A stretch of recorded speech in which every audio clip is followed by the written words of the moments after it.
All right, everyone, I want to relate a lesson about diet, specifically about plant-based diets and how they can cause inflammation that blocks your airway. I'm thinking of this because I just wrapped up a consult with an awesome young man from Providence, Rhode Island, which is a great, funky little city that has a lot of cool architecture, actually, that I love. I was just there last Monday on my way back from Dr. Ilya Lipkin, my orthodontist. Providence is right in between Massachusetts and New Jersey, where Dr. Lipkin is, and so I popped in to see my good friend Shep. And so Providence has been on my mind, and it's a small world. Today I had a consult with this young man from Providence, and he was having trouble with his airway. Now, he had had all sorts of nasal surgeries and reported to me that he had empty nose syndrome, which is, it's a really weird, fucked up condition where they remove so much tissue out of your nose that it actually feels like your nose is blocked now. And this could have to do with the fact that so much tissue has been removed that even though the air is coming through, you don't feel the air. And so the body is registering that the air isn't even coming through. And so that triggers mouth breathing. And so it's this terrible, like I said, terrible condition in which even though your nose has been cleared out of tissues, you still end up a mouth breather because of this weird thing that happens when too much tissue has been removed. And so this guy was considering doing an MSc and was wondering if what he needed was more space in his nose. And, I was prying and trying to understand more about this guy's lifestyle, and eventually got to a point where he had admitted that had been a vegan for 7 years. And I was like, damn, you've been a vegan for 7 years.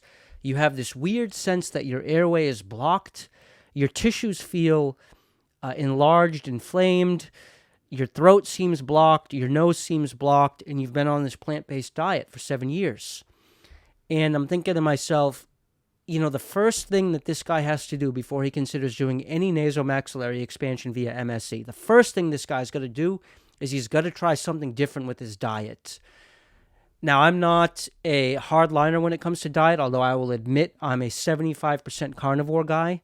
I start pretty much every meal that I eat with a healthy serving of beef, whether it be, half a steak or a whole steak, followed by, some greens or some roasted vegetables and whatnot.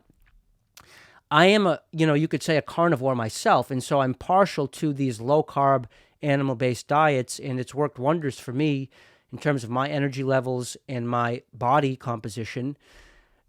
And also in theory, I put a lot of stake in evolution, even though I'm also a Christian. So it seems like there's a disconnect there, but actually, I don't think the two are mutually exclusive ideas. I don't think they contradict each other necessarily. For me, I just look to evolutionary psychology and evolutionary physiology as a source of wisdom for how we should treat our bodies and be healthier. And I believe that man is an animal-eating creature. I believe that we are wired, we are designed, we are evolved, whatever you want to call it. Our systems call for meat. I believe meat is a complete food. It's a zero-carb food. It's a food that has no pesticides or insecticides in it. And I believe that plants can be toxic. I believe that the way plants prevent predators or animals from eating them is by developing toxins within their cell structure, that when the animal eats them, they get a little bit sick, and that disincentivizes the animal from eating that plant. I believe that the way animals prevent themselves from being eaten is by fighting. Okay? And so when you have when you're able to hunt an animal or just buy it at the supermarket, its defenses are down. There's nothing inherent to an animal's cell structure that is going to be toxic to you. In fact, we know that the chemical composition of meat is benign.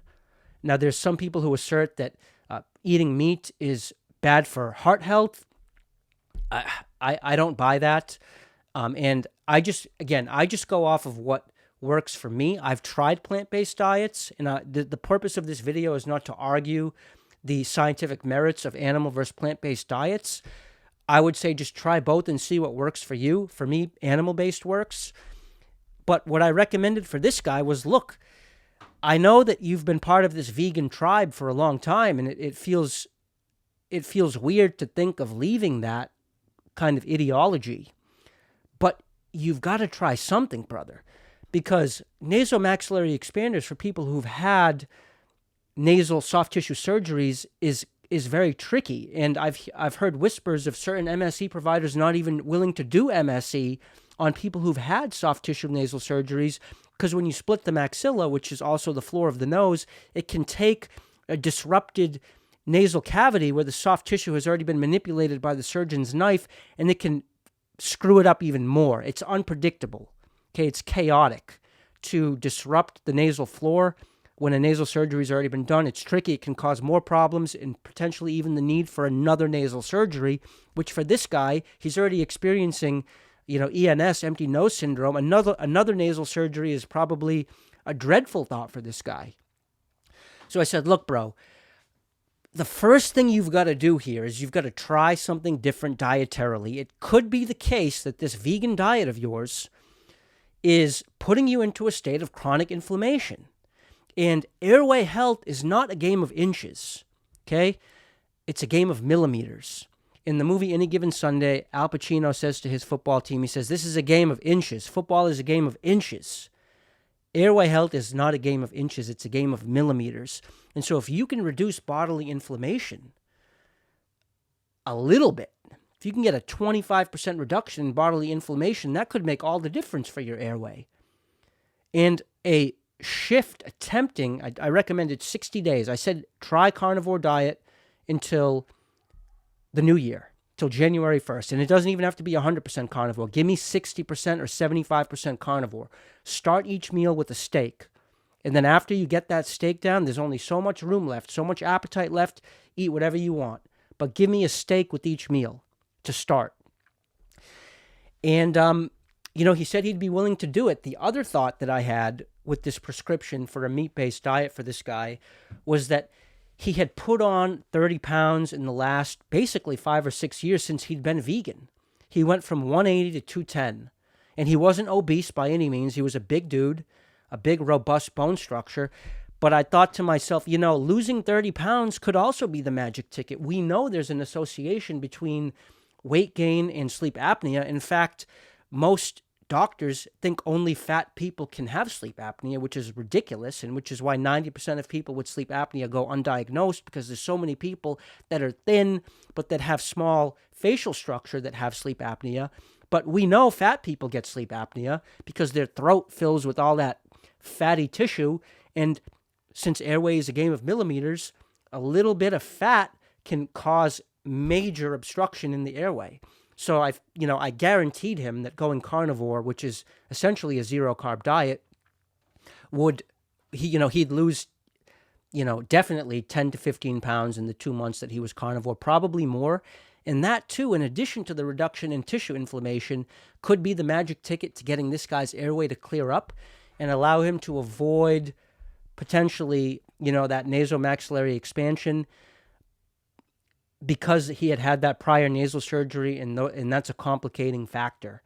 So he hadn't even considered dietary change as a potential solution for himself. So the lesson learned here is that, first of all, beware of plant-based diets. If you have airway issues, probably beware of them in general. But second of all, MSE is not always the magic bullet. Sometimes when we have airway health issues, we need to look more holistically at what's going on in our bodies, and we have to question things that we've been taking for granted, whether it be dietary stuff, fitness stuff, air quality stuff. That's something I talked about recently here as well. If you've got pets, dander, fur can be triggering things. The last video I did was about a guy who was triggered by pool chlorine. He was a competitive swimmer. Always be on the lookout for clues as to what the elephant in the room, what the insidious demon in your lifestyle could be that's causing this inflammation in your airway and that's pushing you over the edge, where maybe a couple of years ago you had the same bone structure but you were healthier, and now all of a sudden a couple of years later here you are with obstruction throughout your airway. So hope you enjoyed that video. Let me know what you think about diets. I'm sure that It's a very polarized subject. It's also become a very political subject, which is weird. I don't think diet should be political, but we are seeing from the top a emphasis on being anti-meat and being pro-plant-based, which to me is always a huge red flag.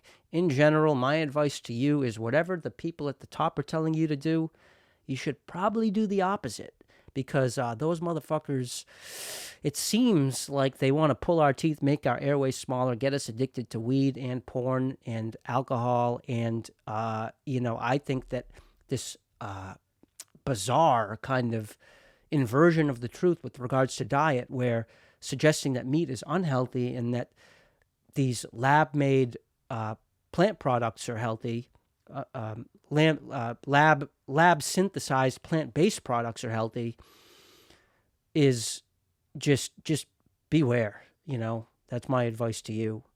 So veganism, another point I wanted to make, veganism done right could potentially be healthy, but as I said to this guy, politics is the art of the possible. Is a perfect vegan diet really feasible? This guy had tried to do it. It didn't work for him. He told me he'd been eating a shit vegan diet, which is like, those were his words, a shit vegan diet. So basically like chips, bread, fucking, you go to the store and, you tell yourself you want to get something vegan, a vegan snack. What does that end up being? It ends up being a lab-made, manufactured, high carbohydrate, grain product or something similar, which in no way is healthy.